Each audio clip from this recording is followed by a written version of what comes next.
कल महाराज दशरथ ने जैसे प्राण छोड़ दिए कि राम जी नहीं है तो जीवन में है ही क्या फिर। यहाँ पर वशिष्ठ जी ने पत्रिका भेजी भरत भैया के लिए। ननहाल गए हुए थे भरत जी। जब भरत जी ननहाल गए हुए थे तो बस सुमंत जी से इतना कहा कि भरत जी को कोई समाचार मत दीजिएगा, बस इतना कहना गुरुदेव ने याद किया है, अति शीघ्र चलिए। लेकिन महाराज किसी का हृदय, किसी का मन हमसे जुड़ा हो तो किसी बात से दुख तकलीफ यदि हमें हो रही हो तो उसको पहले अनुभव हो जाता है। यहाँ पर 3-4 दिन पहले से ही भरत जी को गलत गलत स्वप्न आ रहे हैं। इनको लग रहा है पता नहीं ऐसा क्या होने वाला है, क्या ऐसा हो चुका है।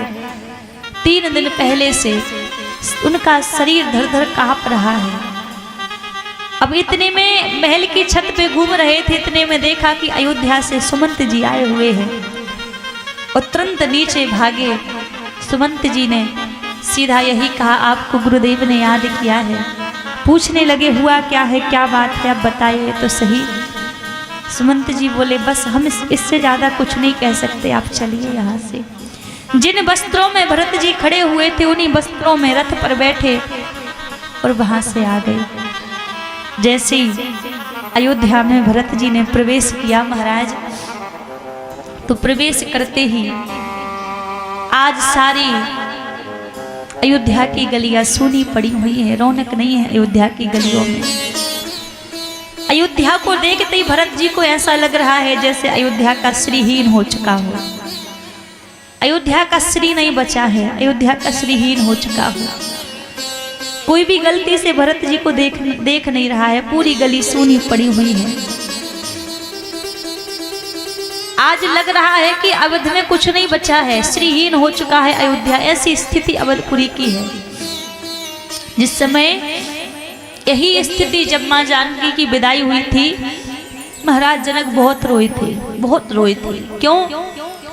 महाराज जनक इसलिए नहीं रोए थे कि मैं बेटी की विदाई कर रहा हूं तो मेरी बेटी चली जाएगी इसलिए रो रहे हो ना।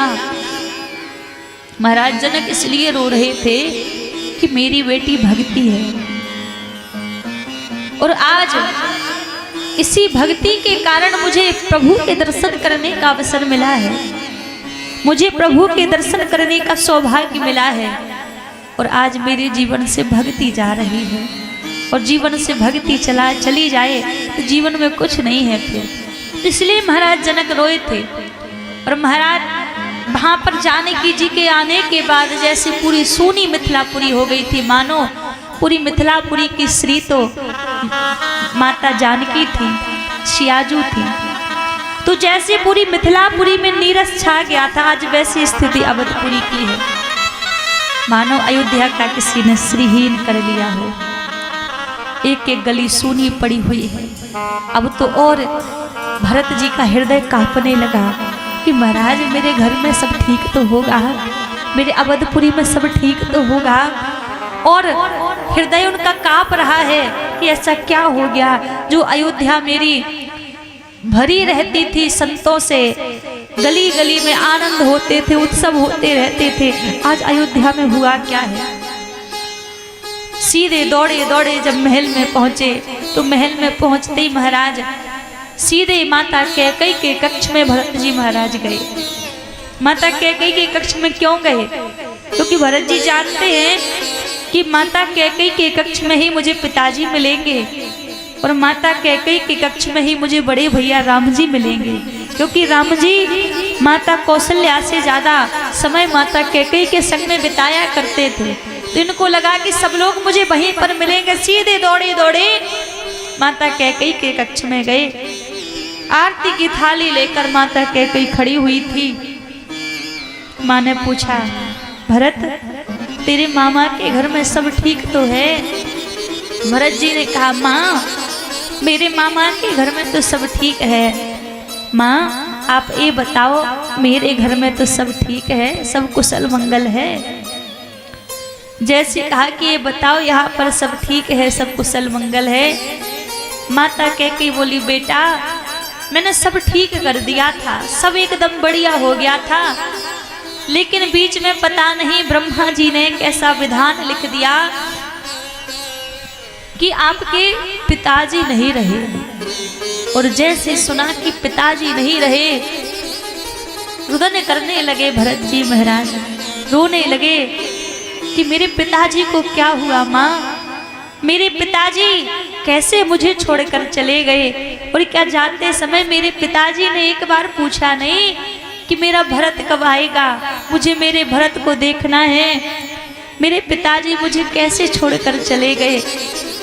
रोते रोते माँ से कहने लगे माँ मुझे सच सच आप ये बताओ, अभी पिताजी की अवस्था जाने वाली नहीं थी, ऐसा कौन सा कारण बन गया जिस कारण से पिताजी इतने जल्दी हमें छोड़कर चले गए। माँ आप मुझे सब बात बताइए। अब इस बार जो भरत जी ने माँ कहा है ना कि माँ आप मुझे कारण बताइए, अब माँ कैकेयी का हृदय बोल रहा है कि इस बार मेरे पुत्र ने मुझे माँ कहा है ना, और यदि कारण जान लेगा तो ये अंतिम बार मैंने अपने भरत के मुख से माँ शब्द सुना है। कारण जानने के बाद मेरा भरत मुझे कभी फिर माँ नहीं कहेगा। मानो आज माता कैकेयी का हृदय खुद कह रहा है इसके बाद मेरा भरत मुझे माँ नहीं बोलेगा। लेकिन जब कारण पूछा तो माँ ने कारण बताया। तात बात में सकल सवारी, भई मंथरा सहाय विचारी। बेटा मैंने सारी बात सवार दी थी, सारी बात बना दी थी। इस मंथरा ने भी बहुत मेरी सहायता की। मैंने तुम्हारे लिए तो अवध का राज्य मांग लिया था, और मैंने तुम्हारे बड़े भैया राम के लिए 14 वर्ष का वनवास मांग लिया। महाराज मुख से निकला ही था कि 14 वर्ष का वनवास मांग लिया। अभी तक पिताजी के ब्रह में भरत जी रो रहे थे। एक पल में, एक क्षण में पिताजी का ब्रह भरत जी भूल गए। क्योंकि जब बड़े दुख को सुनते हैं तो छोटे मोटे दुख व्यक्ति वैसे ही भूल जाता है। तो पिताजी के दुख को भूल गए और बस पूछने लगे। जो महापुरुष होते हैं ना, वो सबसे पहले यही सोचते हैं कि यदि ये कोई काम गलत हुआ है तो इसके पीछे कहीं मेरी कोई पात्रता तो नहीं है, इसमें कहीं मेरी कोई पात्रता, कोई हाथ तो नहीं है। भरत जी स्वयं के ऊपर सोचने लगे कि मेरे बड़े भैया, मेरे राम भैया बन क्यों गए। सोचने लगे अरे पापी भरत, देख तेरे बड़े भैया तेरे कारण बन गए हैं। ना तू कैकेयी के गर्भ से जन्म लेकर आता, ना कैकेयी तेरे लिए राजा बनाने का स्वप्न देखती, और ना ही मेरे प्रभु को 14 वर्ष के लिए वनवास जाना पड़ता। भरत इसमें तेरा ही दोष है। महापुरुष दूसरे में अवगुण नहीं दिखाएगा, दूसरे कोई अंदर दोष नहीं देखेगा, स्वयं के अंदर दोष देखेगा। भरत जी कह रहे हैं सारा इसमें मेरा दोष है। तूने क्यों कैकेयी के गर्भ से जन्म लिया। कई बातें माता कैकेयी से भरत जी ने कही, कई कटु वचन कहे। दारी गयो तोहे परे ना कीरा, बर मांगत तोहे भयो ना पीरा। अरे ऐसा वरदान मांगते तुम्हारी जिह्वा कटके नहीं गिर गई, तुम्हारी जिह्वा में पीड़ा नहीं हुई जब तुमने भगवान के लिए 14 वर्ष का वनवास मांगा। अब यहाँ तो कई वचन भरत जी ने कहे हैं, लेकिन वैष्णव होने के नाते भैया मानस का पाठ करो तो कोई बात नहीं, पाठ में पढ़ लो चौपाई, और अलग से इस प्रसंग को पढ़ना मत, क्योंकि वो क्रोध में भरत जी ने वचन कहे हैं। रुदन करते भरत जी कहने लगे मुझे लज्जा आ रही है, मैंने तेरे गर्भ से जन्म लिया है। आज से भरत जी ने कह दिया तुम कभी मेरे मुख से माँ शब्द नहीं सुनोगी, तुम माँ कहने के लिए तरस जाओगी। अब यहाँ पर एक भाव ये भी आता है कि भरत जी के लिए संत कहते हैं, तात भरत तुम सब विधि साधो। भरत जी महाराज चारों तरफ से साधु हैं, कैसी किसी भांति भी देख लो, हर तरह से साधु है। तो फिर जब साधु है तो साधु होने के बाद फिर माँ से कटु वचन क्यों कहे? क्योंकि साधु का स्वभाव जरूर कड़वा होता है, लेकिन साधु के वचन, साधु का दिखाया मार्ग उतना ही व्यक्ति के लिए अच्छा होता है। भरत जी साधु हैं, इसीलिए भरत जी ने माँ से ऐसे वचन कहे। क्यों? क्योंकि भरत जी को लग रहा है कि अभी माँ को ये भरत प्रिय लग रहा है, और साधु वही है जो चाहे कि प्राणी को, जीव को मैं प्रिय ना लगूं, जीव को राम जी प्रिय लगे, भगवान प्रिय लगे।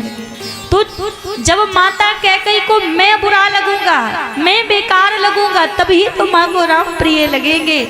ऐसे कटु वचन भरत जी ने माँ से कहे। माँ कैकेयी रुदन करने लगी, रोने लगी और बोली, पुत्र तू मेरा पुत्र नहीं हो सकता, मेरा पुत्र तो मेरा राम था। तेरे लिए मैंने इतना त्याग किया, तेरे कारण आज मेरी मांग का सिंदूर भी चला गया, और आज तू मेरा त्याग कर रहा है। तू मेरा पुत्र नहीं हो सकता, मेरा पुत्र तो राम था, जो मैंने 14 वर्ष के लिए राम को वनवास मांग लिया। मेरे पुत्र ने पलट कर भी नहीं पूछा, माँ मेरा इसमें दोष क्या है, मेरी इसमें गलती क्या है, जो आपने मेरे लिए 14 वर्ष का वनवास मांग लिया। प्रभु ने एक बार भी पलट कर नहीं पूछा। आज माँ कह रही है, तुझसे अच्छा तो मेरा राम था, मेरे राम ने एक बार भी पूछा नहीं, तुझसे बढ़िया मेरा राम था। भरत जी हृदय में सोचने लगे, मैं चाहती तो यही हूँ कि तुम्हें मैं प्रिय ना लगूं, तुम्हें राम प्रिय लगे।